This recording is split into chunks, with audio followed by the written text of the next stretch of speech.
महाराज जी दूसरों से बात बात पर जलन होने लगती है महाराज जी। इस भाव भजन की कमी। अंतःकरण बहुत हल्का हो चुका है, मलिन हो चुका है, इसलिए क्षणे रुष्टा क्षणे तुष्टा, रुष्टा तुष्टा क्षणे क्षणे, क्षण में नाराज क्षण में प्रसन्न, ये बहुत हल्के अंतःकरण की बात है। अंतःकरण मलिन हो चुका है, इसको पावन करो, खूब नाम जप करो, भगवान की कथा सुनो, भगवान नाम कीर्तन करो। जब हृदय शीतल रहता है तो बड़ी बड़ी बुरी बातें भी कोई कह जाए तो मुस्कुराए, बोल अपनी मस्ती में चल देते हैं। इतना बेईमान मन है कि छोटी छोटी बातों में तुम्हें जलाने लगेगा, छोटी छोटी बातों में। अगर इसको संभालो ना तो छोटी छोटी बातों में तुम्हें परेशान कर देगा। और जब इसे भजन करवा लो ना तो कोई धक्का मार दे, गाली दे दे, अपमान कर दे, निंदा कर दे तो भी उपेक्षा हो जाती है। अरे ये उसकी मति है, ये उसका विचार है, उसकी भावना है, और अपने मन को तुरंत संभालते हैं। तो मन को संभालने के लिए नाम जप, सत्संग और शास्त्रों का स्वाध्याय अत्यंत आवश्यक है। जब तक अध्यात्म नहीं होगा तब तक मन को नहीं संभाला जा सकता है। अब कुछ जने आए हैं और एक ही ऑफिस में काम करते हैं, ऑफिस में भगवत में वातावरण रहे इसके लिए पूरा प्रयास रहता है नाम जप करने का। महाराज जी कारोबार में आसक्ति हटाने का एवं ऑफिस से जो प्रपंच होता है महाराज जी उससे बचने का क्या उपाय है महाराज जी? आसक्ति हटानी नहीं है, कारोबार से आसक्ति हटानी नहीं, उसे पूजा समझना है। आसक्ति हटा देंगे तो कारोबार नहीं हो पाएगा।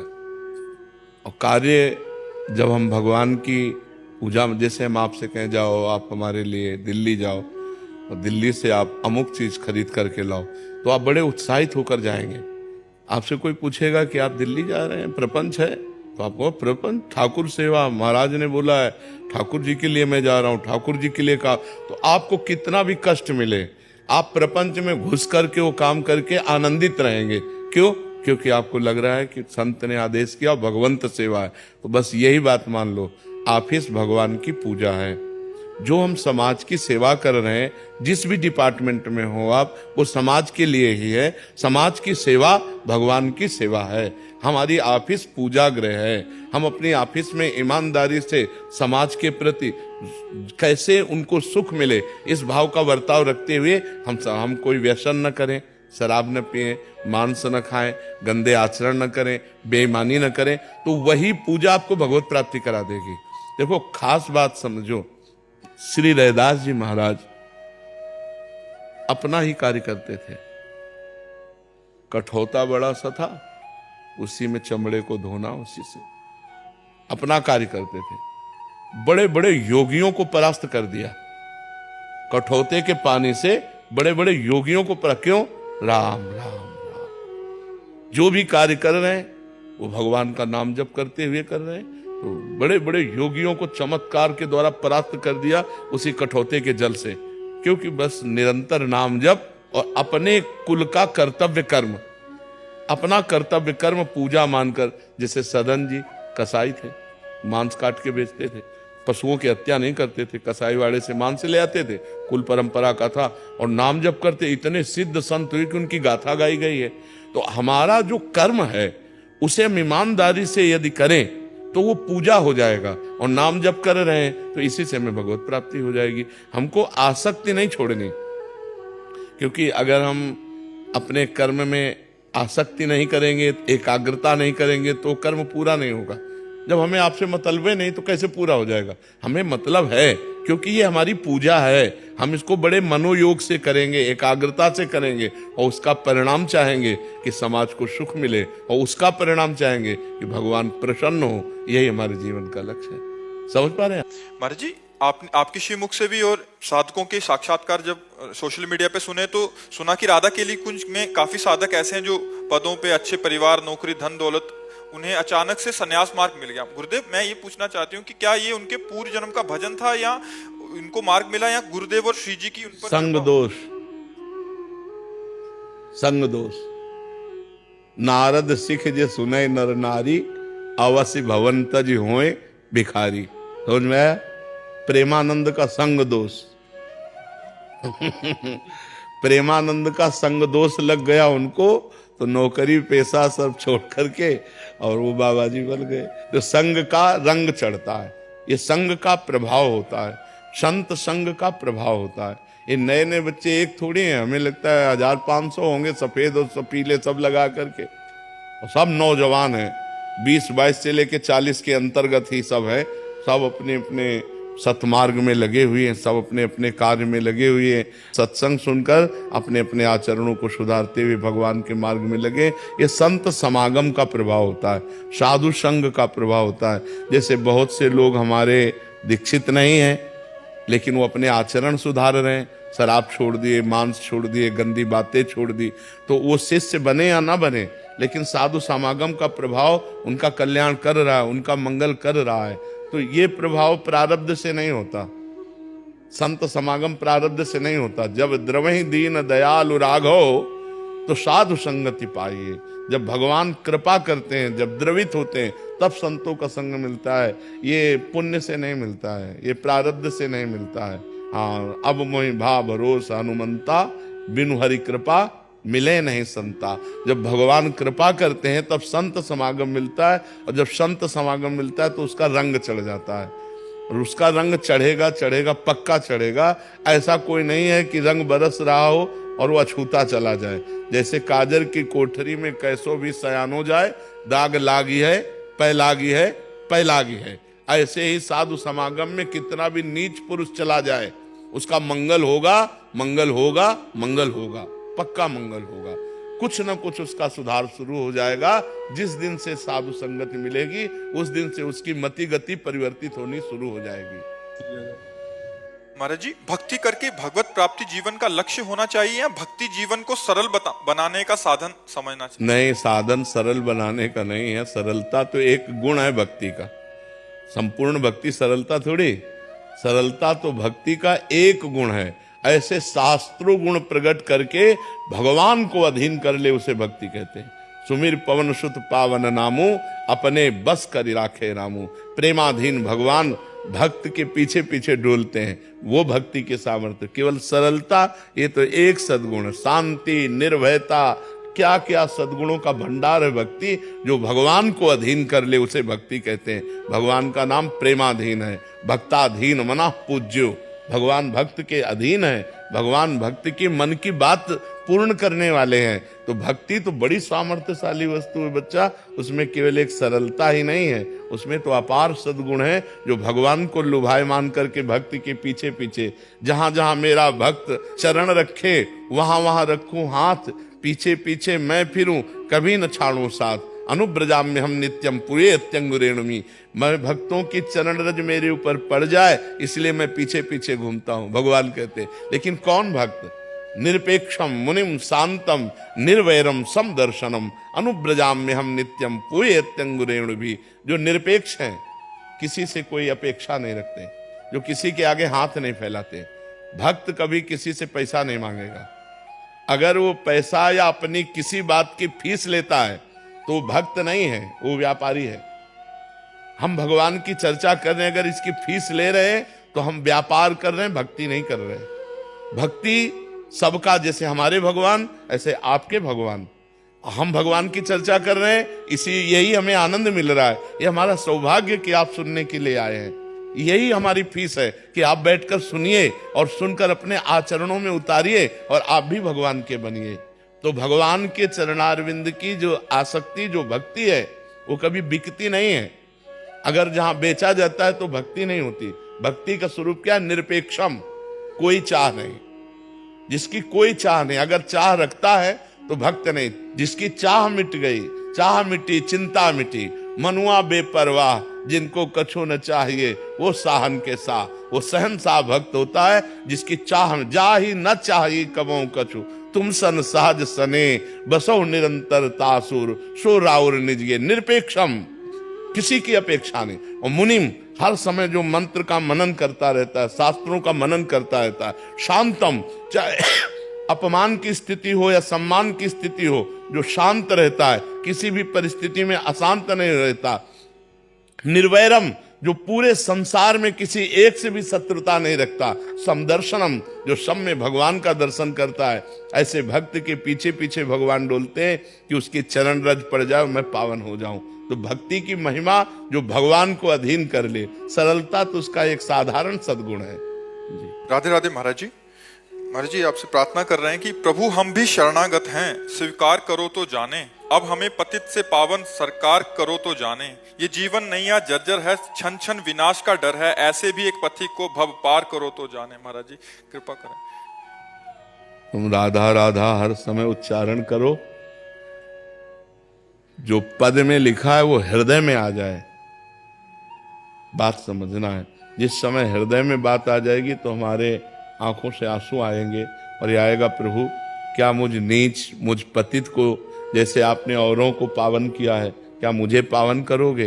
पर इसका भाव तभी माना जाएगा जब हर समय भगवान का सुमिरन होगा, हर समय भगवान का चिंतन होगा। बहुत अच्छे भाव है, ये तो पद है, किसी का रचना है, किसी की लिखी हुई है, पर हम इस पद को तभी मानेंगे जब हर समय हमारे अंदर दैन्यता हो और भगवान का मधुर मधुर स्मरण हो। तो पक्का देखो, हम विषयों की तरफ जाएंगे तो हमारी दुर्गति होगी। खुली बात समझ लो, भगवान ने खुला छूट दे दी। और हम भगवान का भजन करेंगे, हमसे कुछ गलतियां हो रही तो क्षमा हो जाएगा और हमारी सदगति होगी। भगवान का भजन करने वाले की दुर्गति हो नहीं सकती। हम प्रार्थना करें या ना करें, खुली बात समझ लो, यदि हम गलत करेंगे और प्रार्थना करेंगे तो भगवान नहीं सुनेंगे। अगर हम सही चलेंगे तो प्रार्थना नहीं करेंगे तो भी भगवान हमारी जिम्मेवारी ले लेंगे। हमारी बात समझ लो, हम बहुत प्रार्थना भगवान से करें और मनमानी आचरण करें, कभी भगवान नहीं सुनेंगे हमारी प्रार्थना। हम बिल्कुल भगवान से प्रार्थना न करें और सही आचरण से चलें तो भगवान हमें प्यार देंगे, दुलार देंगे, अपने आप देंगे। हमारी बात समझ लो, अगर हम भगवान की आज्ञा का पालन नहीं करेंगे और हम खूब प्रार्थना करते रहें, वो कपटपूर्ण प्रार्थना होगी। असली प्रार्थना ये है कि जो हमारे शास्त्र कह रहे हैं, भगवान कह रहे हैं, हम गलत नहीं करेंगे। हम अपने शरीर से अपवित्र आचरण नहीं करेंगे, पाप आचरण नहीं करेंगे, किसी को दुख नहीं देंगे, किसी से छल कपट नहीं करेंगे। प्रार्थना करो ना करो, अपने आप भगवान की कृपा आपको प्राप्त होगी। और आप गलत करें, मनमानी आचरण करें और खूब भगवान के सामने प्रार्थना करें तो इसे कहते हैं दम, दिखावा। इसे कहते हैं पाखंड, पाप का खंड, कि करता पाप है और भगवान क्या चोर डाकू लोग भी तो देवी के मंदिर में जाके घंटा चढ़ाते हैं, दूसरों का गला काटते हैं, दूसरों की जेब काटते हैं और उसे फिर देवी के चढ़ाते हैं। तो क्या देवी इससे प्रसन्न हो जाएंगे? अब बताओ, गलत आचरण करके आप गलत पैसा लेकर के आप भगवान को भोग लगाओ, भगवान भूखे बैठे हैं। बिल्कुल एक टुकड़ा का भोग मत लगाओ, लेकिन बुरे आचरण मत करो, भगवान प्रसन्न हो जाएंगे। गलत आचरण मत करो, भगवान प्रसन्न हो जाए। अब बेईमानी से करके लाखों करोड़ों कमाओ और उसमें आके भगवान को तुम भोग लगाओ तो भगवान नहीं पाएंगे भोग। भगवान भूखे नहीं मरते, वो जगत को दान करने वाले हैं, विश्व का भरण पोषण करने वाले हैं। वो केवल तुम्हारे भाव देखते हैं। तो भाव तो पहले गलत करे आए हो, तुम बेईमानी के द्वारा रुपया कमा के लाए हो और उससे भगवान को भोग कभी नहीं चाहते। तो हम प्रार्थना भगवान से करें, लेकिन प्रार्थना के साथ ये भी ध्यान रखें कि हमारे आचरण सही होने चाहिए, हमारे द्वारा किसी का गलत व्यवहार नहीं होना चाहिए। और हम खूब नाम जप करें तो प्रार्थना करो या न करो, भगवान आपका जिम्मेवारी अपने आप ले लेंगे। वो सब मम प्रिय सब मम उपजाए, सब भगवान के लाडिले हैं, सब भगवान की दृष्टि में है, सब भगवान के द्वारा ही प्रकट किए हुए, सबको देख रहे हैं भगवान। गलत आचरण करो, प्रार्थना करो तो नहीं सुनी जाएगी, सही आचरण करो, प्रार्थना ना करो तो भी आपकी जिम्मेवारी भगवान ले लेंगे। राधे राधे महाराज जी, आपके चरणों में कोटि कोटि प्रणाम। महाराज जी, रामचरितमानस में काक बसुंडी जी ने इस दोहे में कहा है कि ये रहस्य रघुनाथ कर वेगी न जाने ही कोई, जो जाने ही रघुपति कृपा तो सपने मोह ना हुई। महाराज जी, किस रहस्य की बात? भगवान के लीला चरित्र की रहस्य, भगवान के जो लीला चरित्रों का काकभूषण जी ने वर्णन किया कि एक बार भगवान पा रहे थे तो मैं उनका जूठन लेने के लिए दौड़ा, भगवान भगे। मुझे लगा भगवान मेरे से भयभीत हो रहे हैं, ये सर्वशक्तिमान भगवान है। फिर लौटकर हंस दिया तो हम उनके मुख में चले गए। जब उनके मुख में गए तो उनके पेट में अनंत ब्रह्मांड देखा। अनंत ब्रह्मांड देखते देखते जब व्याकुल हुआ तो फिर हंस दिया। फिर मैं बाहर निकला तो वही फिर बाल लीला। भगवान की इन लीलाओं के रहस्य को, या रहस्य रघुनाथ कर वेग न जाने कोई, और जो जाने रघुपति कृपा तो सपने मोह न हो। भगवान अंदर भी बाहर भी अनंत ब्रह्मांडों में इतने सूक्ष्म हैं कि वो चींटी के भी हृदय में आराम से सोते हैं, और इतने महान हैं कि दिखरावा माते तिन अद्भुत रूप प्रचंड, रोम रोम प्रतिलागे कोटि कोटि ब्रह्मांड, ब्रह्मांड निकाया निर्मित माया, रोम रोम प्रतिवेद कह, या राष्ट्र रघुनाथ कर वेग न जाने को। वो इतने छोटे हैं, अणु अणियान महतो महियान, महान से भी महान और छोटे से भी छोटे, उनकी अनंत लीला है। या रहस्य रघुनाथ कर वेग न जाने कोई, और जो जाने रघुपति कृपा सपन्यों मोह न हो। उसे स्वप्न में भी अज्ञान स्पर्श नहीं कर सकता, मोह नहीं हो सकता, अंधकार अज्ञान नहीं छा सकता। समझ पा रहे आप समझ पा रहे? महाराज जी एक और है इनका, जो संपत्ति शिव राव नहीं दीन ही दिए दसनाथ, सोई संपदा भविष्य नहीं सकुची दीन ही रघुनाथ। किस संपत्ति और संपदा की बात कर रहे? जिस समय लंका का निर्माण भगवान ने पार्वती जी के लिए किया था, जब लक्ष्मी जी के यहाँ गई, लक्ष्मी जी का वैभव देखा, जब ब्रह्माणी के यहाँ गई तो ब्रह्माणी का वैभव देखा। मानो उन्होंने कहा कि तुम तो बरगद के नीचे रहती हो, तुम्हारे पास क्या व्यवस्था है। भगवान ने लंका का निर्माण किया, स्वर्णिम लंका का। उस स्वर्णिम लंका को पार्वती जी ने देखा, पर कहा कि हमें जो आपके साथ वटवृक्ष के नीचे रहने में अच्छा लगता है। रावण ने भगवान शिव को प्रसन्न करने के लिए कई बार अपने सर काट करके उनके चरणों में अर्पित किए, तो भगवान ने उस स्वर्ण की लंका रावण को प्रदान कर दी। बिना सर काटे केवल सर झुका देने मात्र से विभीषण जी के शरणागति होने पर भगवान ने बहुत सकुच पूर्वक दिया। सकुच पूर्वक मतलब क्या है ये? मायाकृत लंका भगवान सकुच, क्योंकि भगवान प्रसन्नता पूर्वक देते हैं अपने चरणों की प्रेम लक्षणा भक्ति। लेकिन एक कल्प तक लंका का जो राज्य दिया वो सकुच करके दिया। तो इसीलिए कहा जो संपदा शिव रावण दीन दिए दसमात, सोई संपदा विभीषण सकुच दीन रघुनाथ। क्योंकि भगवान प्रसन्नता से देते हैं अपना प्रेम, अपने चरणारविंद का अनुराग। तो भगवान ने अविरल भक्ति भी दी और एक कल्प तक का लंका का राज्य दिया। क्योंकि लंका का राज्य ना देते भगवान, ना देते, अपनी प्रेम लक्षण भक्ति ही देते केवल। लेकिन उर कछु प्रथम वासना रही, विभीषण जी कह रहे हैं। जब भगवान के समीप विभीषण जी पहुंचते हैं तो भगवान ने कहा लाओ समुद्र का जल लाओ, और लंकेश कहकर, तो उन्होंने कहा प्रभु मुझे ये नहीं चाहिए, मुझे आपके चरणों का प्रेम चाहिए। तो भगवान ने प्रश्नवाचक चिन्ह से देखा तो बोले हाँ, उर कछु प्रथम वासना रही। जब लात मारा था विभीषण जी को रावण ने, तो विभीषण जी ने उसी समय संकल्प किया था कि मैं भगवान की शरण में जाकर तेरा विनाश कराऊंगा और इसी लंकाधिपति के सिंहासन पर मैं बैठूंगा। तो उर कछु प्रथम वासना रही, प्रभु पद प्रीति सरित शोभहि। अब आपके चरणों का दर्शन किया तो आपके चरणों की प्रेम सरिता में मेरी वासना बह गई। प्रभु भगवान ने कहा नहीं, जो प्रथम वासना रही पहले उसको लो, और जो अविरल भक्ति की बात है वो भी तुम्हें प्रदान करते हैं। तो बात समझ में आई आपके? महाराज जी जैसे बताया जाता है कि भक्ति करने के लिए भक्तों के सानिध्य चाहिए, वैसे ही महाराज जी अगर त्रुटिवश हमसे भक्तों की निंदा का अपराध हो जाए तो उस अपराध को कैसे? हाँ, उन्हीं भक्त से विनय करो जिनसे हो गया है, और भगवान से विनय करो। ऐसे भगवान नहीं क्षमा करते, भक्त ही क्षमा करते हैं। क्योंकि जब दुर्वासा जी के द्वारा अम्बरीश जी का अपराध बन गया तो भगवान शंकर के पास कैलाश में गए, टिकने नहीं दिया। ब्रह्मा जी के पास गए तो उनका नहीं, तुमने हरिदास का अपमान किया, इसलिए भगवान हरि ही तुम्हें क्षमा कर सकते हैं। वो हरि की शरण में गए तो हरि ने भी नहीं क्षमा किया। भगवान ने कहा अहम भक्त पराधीनो असुतंत्र इव द्विज, मैं असुतंत्र हूं, परम स्वतंत्र। भगवान क्या कह रहे हैं? इस समय मैं परतंत्र हूं, मैं स्वतंत्र नहीं हूं। अहम भक्त पराधीनो, मैं भक्त के अधीन हूं।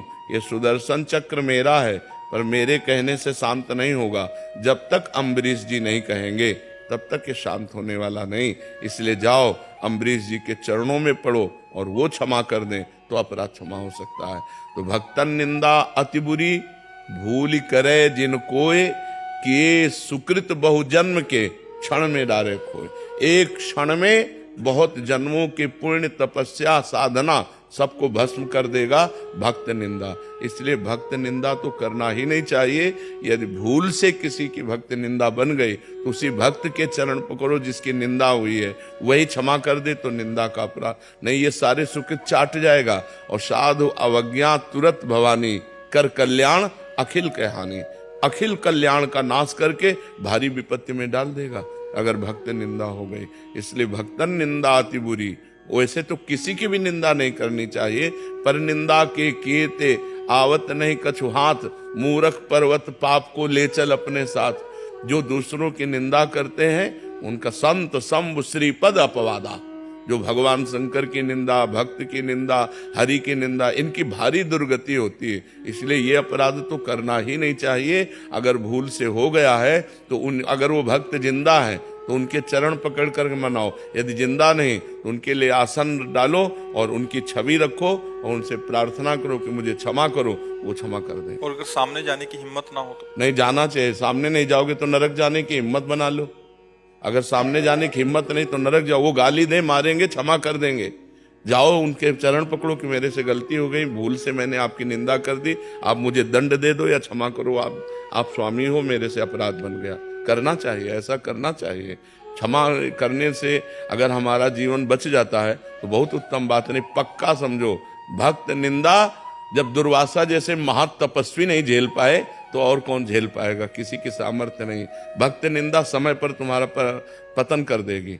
न तुम वैष्णव भाव को पालन कर पाओगे और ना सांसारिक भाव का पालन कर पाओगे, भारी विघ्न पैदा कर देगी।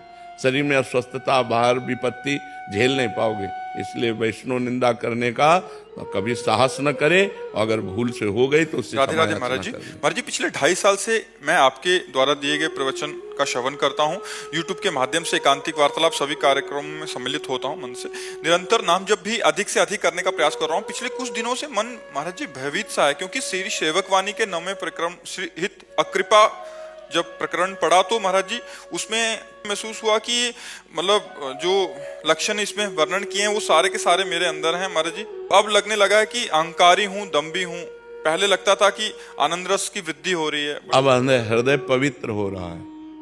सही पूछो तो अब हृदय पवित्र हो रहा है। जब अपने में दोष दर्शन होने लगे तो भगवान की विशेष कृपा समझनी चाहिए। और इसी दोष दर्शन को लेकर हम भगवान से आर्त भाव पुकारते हैं कि प्रभु क्या मुझ जैसे नीच अहंकारी का भी आपके चरणों में आश्रय हो जाएगा। जब तक अपने को लगता है कि मैं भगवान के प्राप्त करने का अधिकारी हूँ तब तक वो अहंकारी है, वो भगवान की प्राप्त करने का अधिकारी नहीं है। और जब ये लगने लगता है कि मुझ जैसा नीच, मुझ जैसा अहंकारी क्या भगवान को प्राप्त करने लायक है, कदापि नहीं, तो भगवान को प्राप्त करने लायक बन जाता है। जैसे एक प्रसंग हम सुनाते हैं महाप्रभु चैतन्य देव का। जब महाप्रभु चैतन्य देव का यश प्रकट हुआ तो एक फलाहार रहते थे, पूरे भारत की नदियों का भ्रमण किए हुए थे। तो उनको लगा कि जब महाप्रभु चैतन्य देव के पास जाऊंगा तो मैं फलाहार करता हूँ, मैं पवित्र तीर्थों का भ्रमण किए हूँ, तो मुझे दौड़कर आलिंगन करेंगे। लेकिन उल्टा हुआ। जब महाप्रभु का कीर्तन चल रहा था और वो पहुंचे तो महाप्रभु ने कीर्तन बंद कर दिया और कहा कौन ऐसा आ गया शुष्क पुरुष जिससे हमारा भाव शुष्क हो रहा है। तो वही संत जी आए थे, बोले निकालो इनको, हटाओ यहां से। जब उनको निकाल दिया तब वो एकांत में जाकर रोने लगे, प्रभु आपका अवतार दीन और पतितों को पावन करने के लिए है।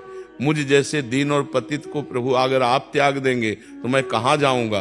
बस महाप्रभु दौड़े और उनको गले लगा लिया। बात समझे? जब अहंकार था कि मैं फलाहारी और तीर्थयाटन करने वाला हूं तो तिरस्कार करके उस अहंकार को दूर किया, क्योंकि महापुरुष के पास जाने से जीव का कल्याण निश्चित होना चाहिए। और जब उनको ये आया कि मैं पतित, मैं नीच, मैं अधम, तो महाप्रभु ने गले से लगा दिया। तो ऐसे ही हमारे अंदर जब ये वास्तविक बात आता है, वास्तविक हम देखते हैं कि ओहो मेरे अंदर तो अहंकार है, मेरे अंदर तो ये दोष है, तो हम भगवान की विशेष कृपा के पात्र बन जाते हैं, क्योंकि हमारे अंदर ये दैन्यता आ जाती है कि मैं किसी योग्य नहीं हूँ। और जिसको ये अहंकार आ जाता है मैं योग्य हूँ, वो वास्तविक भगवान के योग्य नहीं। और जिसको ये आ जाता है मैं पतित हूँ, मैं नीच हूँ, तो बात फिर बन जाती है। तो अब सही पूछो तो आपके भजन की बात बन रही है, यही आपको रुलाएगी, यही बात आपको रुलाएगी। आपको एकांत में बैठकर भगवान के सामने रोना आएगा कि प्रभु क्या मुझ जैसे अहंकारी को भी आपके चरणों में शरण मिल सकेगी? प्रभु क्या मुझ जैसे पतित दीनहीन को भी आप कृपा करेंगे? प्रभु आप स्वीकार। अब आ गई, भक्ति का रंग आ गया। तो ये सही है, गलत नहीं है, ये आपके ऊपर भगवान की कृपा है। आप अपने साधन भजन को और बढ़ाइए। यही जब और आ जाती है ना, तो रोना शुरू हो जाता है।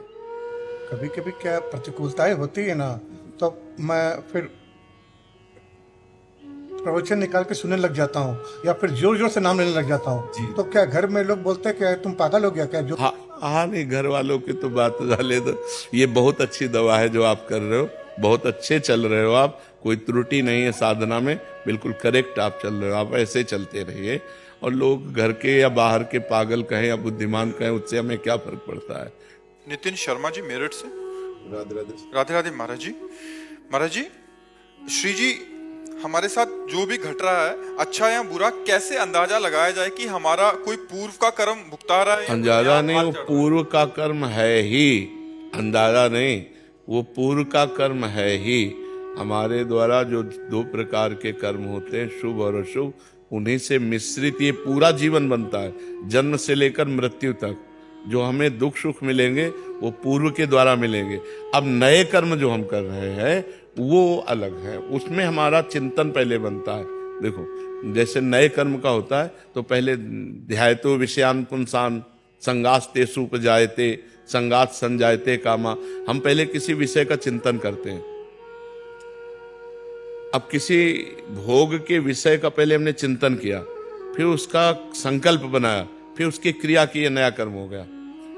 अब अचानक आप जा रहे हैं, किसी की ठोकर लगी, वो 4 थप्पड़ आपके मार दिए, गाली गलौज हुआ, इसमें आपका, जिसमें आपका दिमाग नहीं लगा और घटना घट गई, ये पूर्व कर्म का हुआ। और जिसमें आपने दिमाग लगा के किया वो नया कर्म हो गया। समझ पा रहे हैं आप? अब उस नए कर्म का, जैसे अच्छा कर्म है तो आगे अच्छा परिणाम आएगा। अभी आप अच्छा कर्म कर रहे हैं लेकिन आपकी दुखद परिस्थिति चल रही है, तो आपका पूर्व कर्म जो पाप का है वो अभी लागू चल रहा है। अभी जो कर्म अच्छा कर रहे हैं ये आगे लागू होगा जा करके। समझ पा रहे हैं आप? देखो यहाँ भी कोई भी केस है 10-5 दिन में फाइनल नहीं हो जाता, वर्षों चलते हैं, मुकदमा नहीं चलते वर्षों। तो हमारी बहुत बड़ी सरकार भगवान की अनंत ब्रह्मांडों का हिसाब है, तो हमारा केस जब खुलेगा तो उसमें राई पाई कमी नहीं होगी, उसको भोगना पड़ेगा पक्का, अवश्य में भोक्तव्यम, लेकिन खुलने में समय लगता है। अब पता नहीं 100 जन्म वाला केस खुला हो, 100 जन्म। भीष्म पितामह जी कह रहे हैं मैं इतने जन्म देख रहा हूं, ऐसा कोई पाप नहीं किया, सर सैया पे, मैं बाणों की सैया पे, प्रभु ये किस जन्म का फल है? तो उनका 100 जन्म के आगे देखो। आप एक राजा थे और आपने एक सांप को उठा करके धनुष की नोक से कांटों वाले पेड़ में डाल दिया, वो बबूल के कांटों में ऐसे छेदा, कई दिन में मरा, तो ऐसे तुम्हें बाणों की सैया मिली। तो हमारा किस जन्म का हिसाब चल रहा है? बहुत जन्म हो गए, अनंत जन्म हो गए। तो इसलिए आए हुए भोग को भगवान नाम जप करते हुए भोग के निपटा लो, और नाम जप करो, अच्छे आचरण करो, जिससे हमारा अगला जीवन जो हो, आगे का जो जीवन हो, हमारा जो भविष्य हो, वो बड़ा मंगलमय हो। समझ पा रहे आप?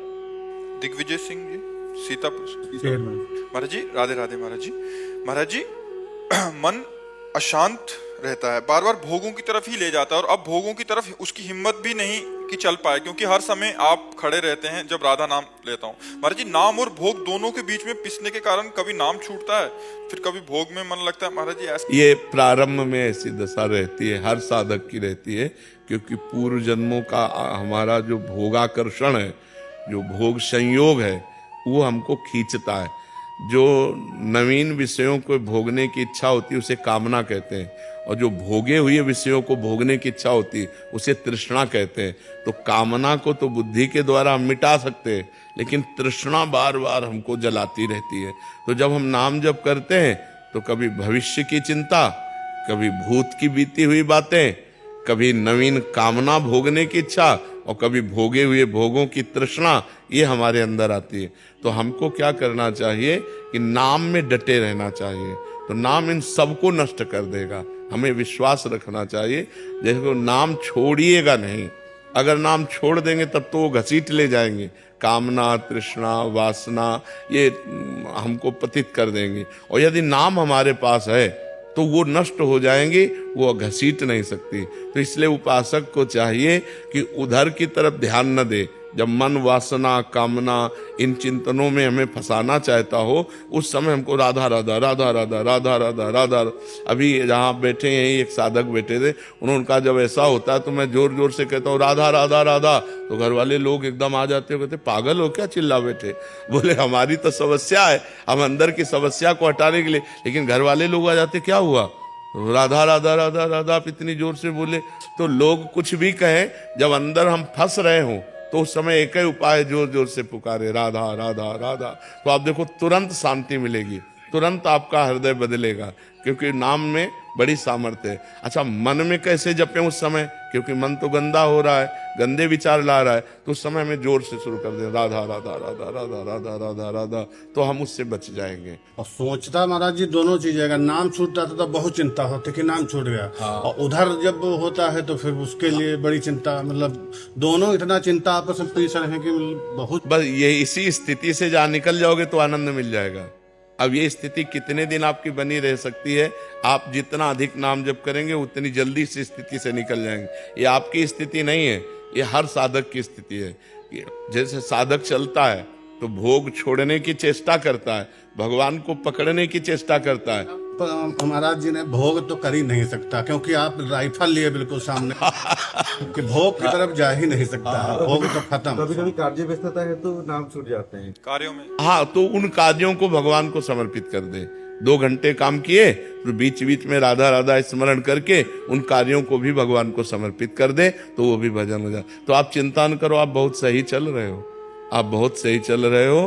बस चलते रहो तो इस स्थिति को क्रॉस कर जाओगे। जहां इस स्थिति को क्रॉस किए तो सामने मधुर मधुर झांकी और नाम चल रहा है, तो फिर हृदय द्रवित हो जाएगा, हृदय आनंदित हो जाएगा, विषय चिंतन खत्म हो जाएगा। आप चलते रहिए चुपचाप। अब हाँ, बहुत सही चल रहे हो, तभी ऐसा है आप। हाँ, अंदर ही अंदर मन जहां निर्मल हुआ ना, तो आनंद की धारा आ जाएगी बिल्कुल, और हानि तो होनी नहीं। जितना नाम जप कर लिया है, तुम्हारा मंगल किए बिना छोड़ेगा नहीं, पक्का समझ लो। तुम्हारा आगे मंगल ही मंगल है, आनंद ही आनंद है। इस जन्म में जिस कर्म से शरीर बना है, वो हो सकता है दंड आ जाए, हो सकता है शरीर में रोग, जैसे तो हमारा कर्म आ गया ना, अब वो हमारी किडनी को फेल कर दिया। तो इस शरीर का निर्माण शुभ और अशुभ कर्म से हुआ, लेकिन इस जन्म के जो हमारे कर्म है वो हमारा श्री जी से मिला के मंगलमय आनंद। ऐसी स्थिति में भी भगवान की चर्चा हो रही, भगवान का आनंद हो रहा है, तो इसलिए बहुत आनंद का विषय, घाटे का विषय नहीं, मंगल ही मंगल होना है। नाम जपत मंगल दिशि दशहु, 10 दिशाओं में मंगल होना है। अब लोक परलोक कहीं भी जाओ आनंद ही होना है, अब कोई पतन नहीं होना। नामे भक्ता प्रणश्यति, मेरे भक्त का पतन नहीं हो सकता। यमराज जी अपने दूतों से कहते हैं, जब अजामिल वाला प्रसंग आया कि जिसके गले में कंठी बंधी, मस्तक पर तिलक और मुख में नाम है, भूल कर उधर मत चले जाना, भूल कर भी उधर मत चले जाना। तो मतलब यमराज का पार्षद तो आएगा नहीं लेने, अपने स्वर्ग जाना नहीं, क्योंकि स्वर्ग की इच्छा नहीं है। तो हमें भगवान ही मिलेंगे, हमारा मंगल ही होगा, इसमें कोई हानि नहीं है।